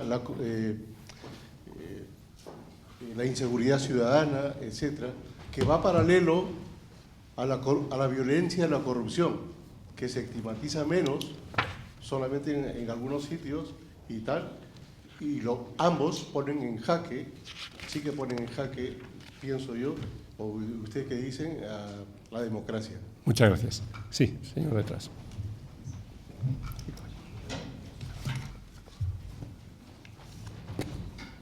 Sí, Natanael Concepción, de República Dominicana. Brevemente, una coincidencia en ustedes fue el efecto de la crisis económica como un factor de crisis en la estabilidad de los partidos. Y a eso agregar ahora el problema que hay con lo que se ha llamado como la cuarta revolución industrial, es decir, la fractura social, y Estados Unidos fue un buen ejemplo, que está creando el problema de que ya hay países, por ejemplo, como Finlandia, que se están planteando que hay que buscar un modelo alternativo porque el empleo va a ir desapareciendo cada vez más y eso va a generar tensión y hay que buscar un modelo incluso social alternativo que responda a eso, y están haciendo un ensayo en ese sentido. La crisis económica parece prolongarse y el problema social también. ¿Cómo ustedes ven, digamos, en proyección ese tema de los efectos económicos y sociales sobre el sistema de partidos políticos? ¿Y la última? Sí, los temas que la mesa ha tratado son, poliédricos y bastante complejos, para luego en las intervenciones de 10 minutos podamos extendernos nada. Pero yo lo que he hecho en falta en la analítica que los ponentes han hecho es que la desafección a los políticos, la desafección a los partidos políticos, el fracaso del sistema de partidos políticos para dar respuesta a las mayorías sociales en todos los países, sean occidentales, orientales o de cualquier parte, me da igual, es que en los pueblos, la gente que está en la calle, la gente normal y corriente, no ha visto que gracias a la política, dentro de un marco democrático, haya solucionado sus problemas de existencia primarios. No se los resuelve la democracia. Ve que se los resuelve a una minoría, a una insultante minoría. No sé, se habla de porcentajes, el 1%, el 5%, el 10%, me da igual, pero es una minoría insignificante, la que sí prospera, la que sí tiene acceso y tiene oportunidades, pero la inmensa mayoría, tanto de los países subdesarrollados como desarrollados, incluso se ha dado hasta la paradoja que Estados Unidos ha hundido la ciudad de Chicago, que fue una de las ciudades más prósperas, más industriales, donde se pagaron los sueldos más altos, y la hundió, el sistema capitalista neoliberal hundió a Chicago y toda su población. Parece que es una ciudad bombardeada. ¿Por qué? Por la deslocalización, por la globalización, por buscar los sueldos baratos del tercer y segundo mundo.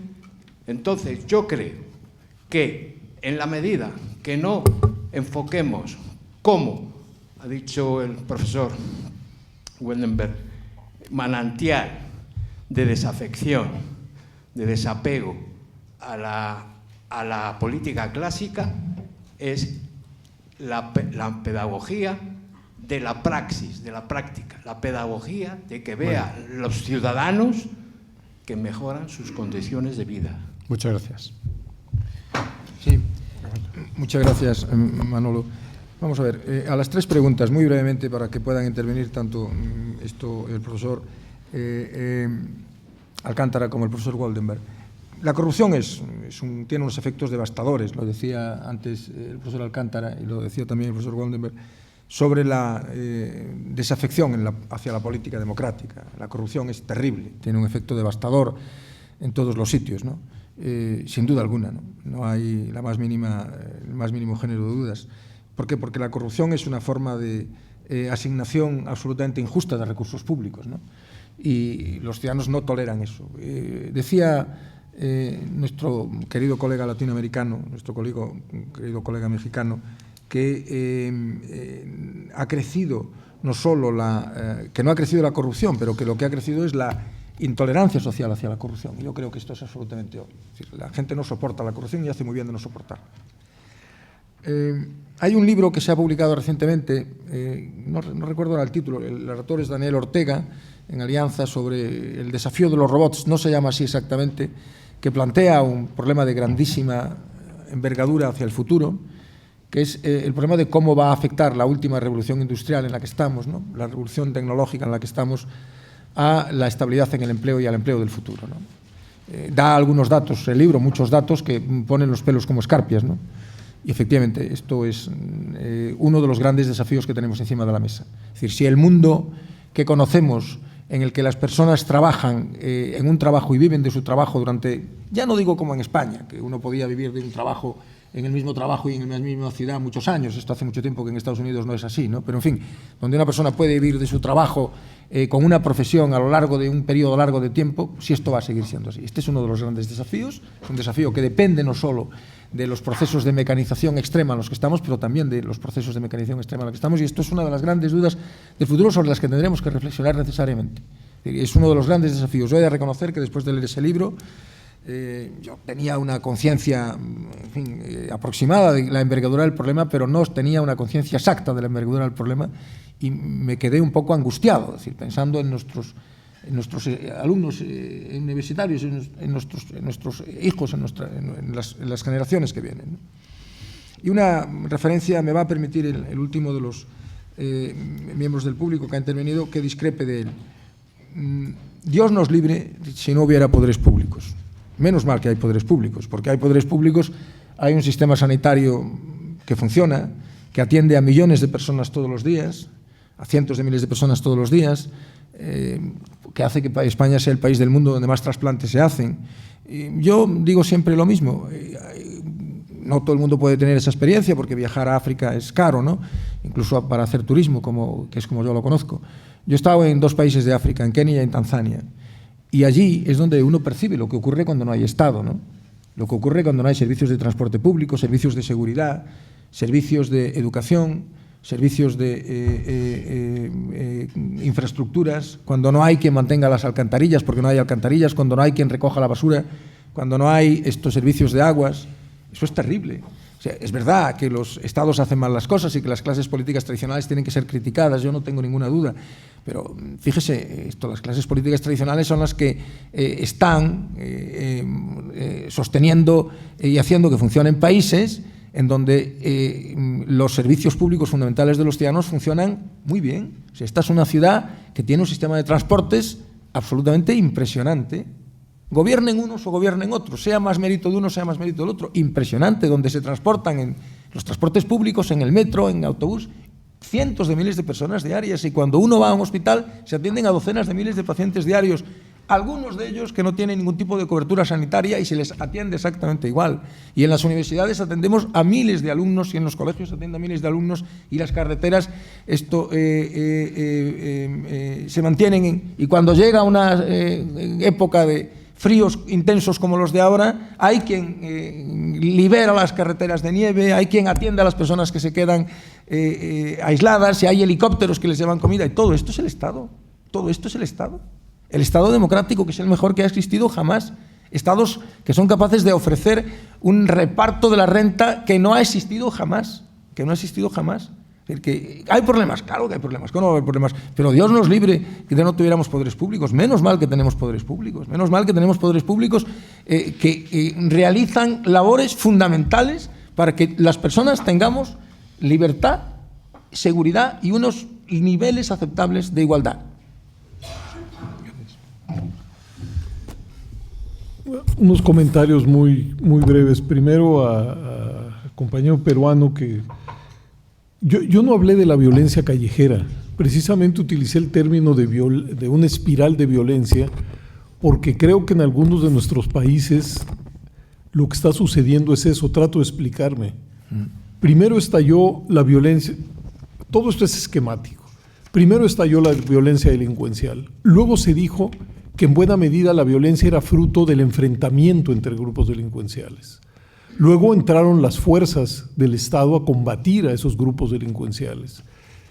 Luego esa violencia se ha ampliado incluso al mundo de la política, organizaciones sociales que acuden al expediente de la violencia para plantear sus...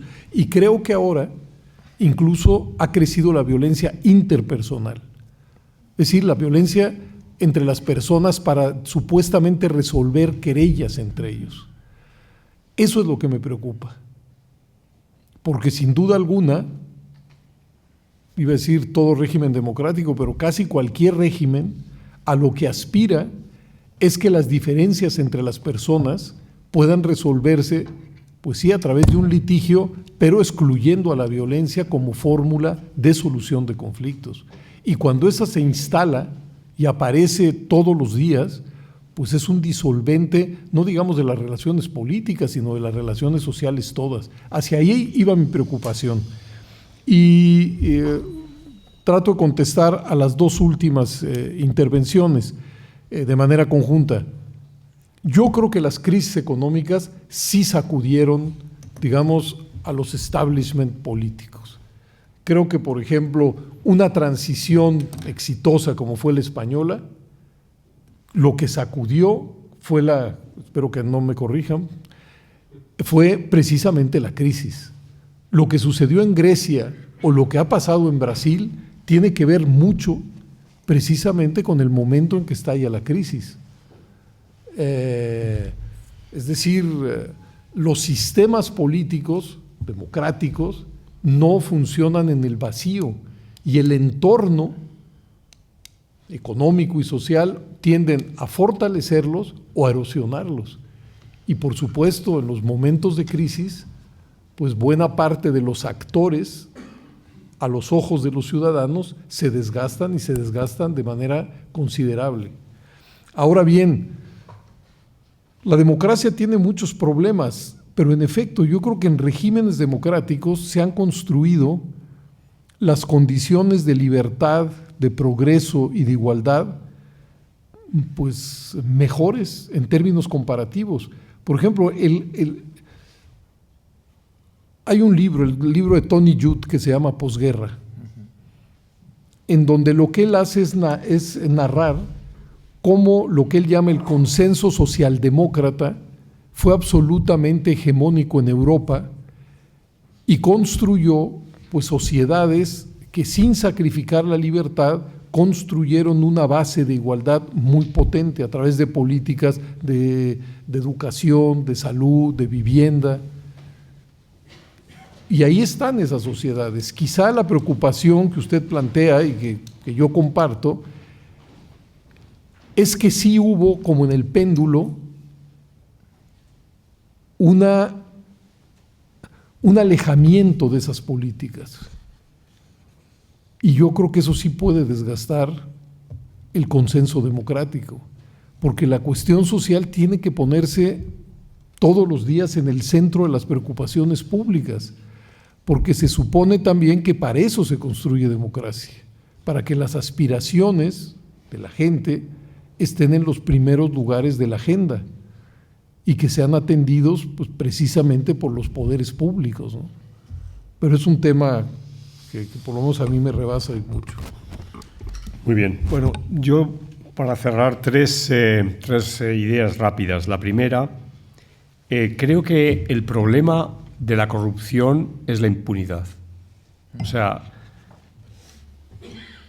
y donde se percibe que el corrupto no tiene ningún tipo de sanción, y no solo no tiene ningún tipo de sanción, sino que encima además puede ser valorado socialmente, ese es el problema. Pero si hay control de la impunidad y se aplica la ley y se persigue la corrupción, yo creo que es menos problema. Segunda cuestión. Ahora mismo en Francia, como saben, están en la campaña ya casi electoral para la presidencia, están eligiendo candidatos las distintas formaciones. Y me ha sorprendido leer cómo uno de los candidatos del Partido Socialista ha dicho, a propósito de su inquietud, que hay que cobrar impuestos a los robots, que hay que cobrar impuestos a las máquinas. Es decir, lo que parece muy claro es que va a haber menos trabajo. O va a repartirse la jornada laboral de otra manera. Y sin embargo, las prestaciones sociales, en sanidad, en pensiones, etcétera, van a seguir siendo las mismas o se van a incrementar, ¿no? Por la propia dinámica del envejecimiento de la población. Entonces, una solución puede ser esta, ¿no? Y finalmente, en la última intervención, yo comprendo su malestar, el malestar que podemos tener muchos con la situación, y ahora me refiero estrictamente a nuestro país, que vivimos desde hace ya casi una década, ¿no? Pero, dicho esto, creo que tenemos que ver nuestra propia sociedad y nuestra propia política en una perspectiva de los últimos 40 años. Y creo que los últimos 40 años son los años que en la historia de este país como sociedad ha vivido mejor, ha cumplido una serie de objetivos que la generación de la transición se planteó en su momento, de manera, yo creo que bastante loable y de manera para estar orgullosos.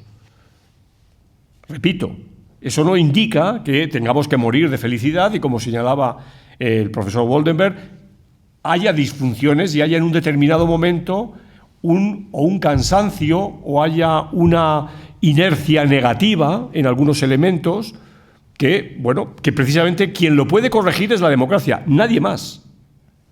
Es decir, porque la democracia es la que va a dar la voz a ciudadanos enfadados, a ciudadanos frustrados, para corregir el rumbo, ¿no? De otra manera, sería querer confiar en salvadores, y también este país tiene suficiente experiencia a propósito de lo que han puesto los salvadores en este país, ¿no? Entonces, creo que el escenario no es bueno, estamos pasando una mala época, estamos pasando una mala racha, pero en términos generales podemos felicitarnos de muchas cosas, ¿no? Bueno, creo que ya son las 9 pasadas.